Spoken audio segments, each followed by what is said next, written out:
In today's tech video, we're going to unbox it and give you guys a good look at it. LG QNED9M.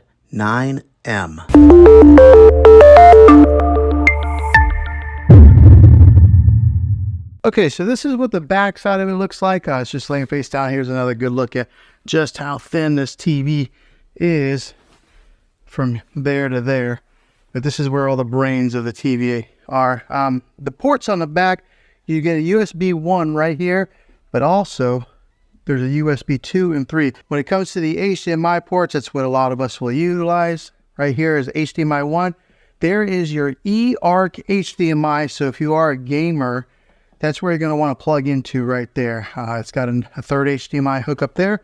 And then right there is a fourth HDMI. Also, it's got a spot for you to hook up your antenna if you're still doing that. Right there's your LAN port to hook up your Ethernet cable. A digital optical out. And then right here are an audio to hook up like some, it looks like it shows a picture of headphones. Here's a SBC only. So over here on this side is the power cable that is attached. Right there is the back portion plate where you mount the back portion. You get your Magic remote here. That's really popular when it comes to the LG models because it's got the pointer and the scroll wheel. You get your screws to mount the plate on. The name brand of the batteries is called Bexel. Okay, to put the base on, what you do is you'll get this thing set right in there like so. Let me give you a good look at this Magic remote here. The preset buttons that they've already got pre-installed is Netflix, Disney Plus. Right there brings up like your LG menu. It's got an Amazon Alexa button, LG channels, and then Prime videos. I just set off my Alexa device talking about it. Also, it's got your home button, mute button, microphone so you can talk into it. This is the profile of the remote. I mean, it's contoured so that way you can put so it holds really nice in your hand, your fingers underneath like that. But once you have the back base on, in order to keep it stabilized, you got to put on the metal plate. Now the way to do this is you got the front of it here, you just kind of angle it and then position it just like that. Now there are 3 screw holes here to keep a watch on, so you're going to want to align the plate so that those 3 holes match up there, then screw your screws right in here to stabilize that plate. Okay, I will be honest with you guys, LG did not make that easy to put those screws in there. So LG, if you watch this, you might want to improve the engineering on this and make those screws a little bit easier to get into there. You just constantly screw, and it's hard to find the hole on there. They don't match up very well, so be prepared to get a little frustrated. Position it. Ice and black. I wonder how long it's going to stay that way before my kids or myself end up touching the screen. But let's go ahead, plug it in, turn it on, and get it set up. Okay, so we want you to press the circle or press the button right here on this remote. Okay, select installation method. All right, so we're all paired up with the remote. It gives you an option to either do the installation method with the mobile device or a TV. I'm just going to do it right here on the TV. All right, so then you'll come to the terms and conditions screen. Just click next. I went ahead and select all. I mean, who actually reads all those terms and conditions, and then click more. All right, so here's where you would connect any of the things that you have connected to your TV normally, like a DVD player, maybe a Roku device, or anything that you would hook up with HDMI. You would then get it connected to your TV and then click next. Okay, so the only thing I hooked up was a Roku device. As soon as I did it, it automatically recognized that it was an HDMI 1 and it named it Roku. So if you are hooking up like a PlayStation or Xbox, you would then hook that up now. And it looks like my Magic Wand just got recognized on here. The Magic Mouse or whatever they call this. So that way you can scroll around and do it that way.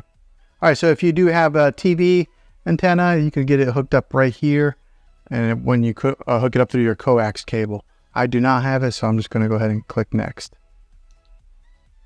All right, so if you don't have a TV or if you don't have any kind of cable or antenna hookup, you just go, I don't have TV service, and then you click next there.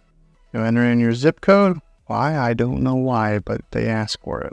All right, so also, if you don't want to use the wand or the mouse on there, which, to be honest, I don't know that I'm a big fan of it. You can actually just go ahead and click down and use the regular remote while you're pushing in the buttons.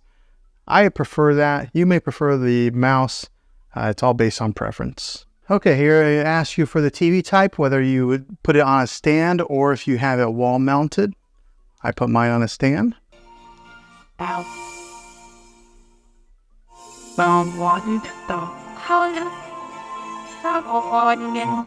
Okay, so you can see the sound difference there when you let the artificial intelligence take control there on the sound in the picture. It boosted the sound whenever I let it do the sound. I didn't really tell a difference on the picture quite yet. Okay, so if you have an LG account, this is where you would then sign in here. If you don't, you would then create one. Okay, next up, you'll come to this screen here. If you're wanting to install Prime Video or Sling, I'm not sure why LG only includes these right off the bat. Maybe they have some type of contracts with these two companies, but this is where you would sign into your Prime Video account and get it set up. Or if you have Sling, you would sign in here, and then it would do app installation. Okay, since I have Prime Video, install the Prime Video app. I don't have Sling. Went ahead and put it in there, and it's giving me the option to launch it or close. I'm going to go ahead and close so I can move on to the next step. This is what your main menu looks like. Again, the magic wand automatically comes on, but it does have, this is what the new web OS that LG is offering now has. So if you look on the bottom, this is your home dashboard, connection guide. This is Apple AirPlay, where you would then connect your iPhone or your iPad or maybe even a Mac to your TV. This is a live TV input. This is where I have my Roku device hooked up to HDMI 1. Optical, this is if you hook up a sound bar or something to it. And then here's your user guide. Over here on the app list, this is some of the apps that come pre-installed. Comes with Netflix. I installed the Prime Video. It does have Disney Plus, Hulu, Sling, YouTube, Apple TV, and then some of these other like default apps. This is where you would probably go to get it in your other apps installed. Here's where you would have like an art gallery, sports alert, and then there's your settings. Up here is a trending now that has some suggested content for you to watch. There's The Chosen, which I kind of recommend. That's a pretty good show. Here's Discovery Plus. I was kind of wondering if the LG did have Discovery Plus, but right there it is. And then you just keep on going, and these are the trending now. Okay, scanning down a little bit further. Here is your LG channels that are free. Gives you some suggested. It's got history, ABC News Live, Film Rise, CBS News, Fox News. So it gives you a slew of content to pre-install if that's what you're wanting to watch, or I guess it's already installed, so you just click there and watch it. Here's for some of you shopaholics. Right here is some of the seasons on Amazon Prime, since I did connect it through, that it's recommending to watch. Here's some of your Apple TV programs. If you do have subscription to Apple TV, has that offered there. Here's some of the new releases. It's got the Apple TV logo on there. All right, and that's the bottom bar, so that you just scroll back up to go to the menu. All right, so just first glance at after hooking this thing up, going from a kind of a generic TV that was here on this dresser before to this TV, the first thing I did notice was the sound was incredibly loud for this TV compared to the other model that I had. And I think a lot of it does have to do with that that plate right there that projects the sound underneath the TV and then out to you. So it is loud. Just looking at it here on first glance, this is a nice looking TV. This is the OLED display. It's got a deep black to it, which I really like. I'll go ahead and put up the art gallery. First time launching it, you have to hit agree. All right, so if you're into art, you can go to masterpieces, and then right here they got like Monet, Van Gogh, and then some of your really popular artists. But let's say I kind of liked Monet. Here's a famous one, A Starry Night. Go ahead and click on that.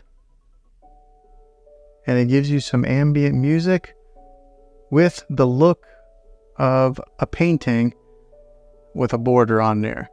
But yeah, just looking at it, it looks very cool. I like that it does switch to other paintings like that. So if you did want to have some type of let me go ahead and mute that. So in case you wanted to have different paintings that just flash around, if you have this set up in your living room, and you could just have that go on some type of a loop. But yeah, that's very cool. The picture quality, I know it might be kind of hard to judge right here on a YouTube video, but it is pristine clear. Like, it is a nice looking picture. Very impressed. I guess you get what you pay for whenever you are buying like an OLED versus something that is a little bit lower quality. But if you have the money, I think I would recommend getting one of these. Okay, so hopefully this video was helpful to you. I hope it was. This is the unboxing. I'm going to be releasing another video that'll do an actual review of it.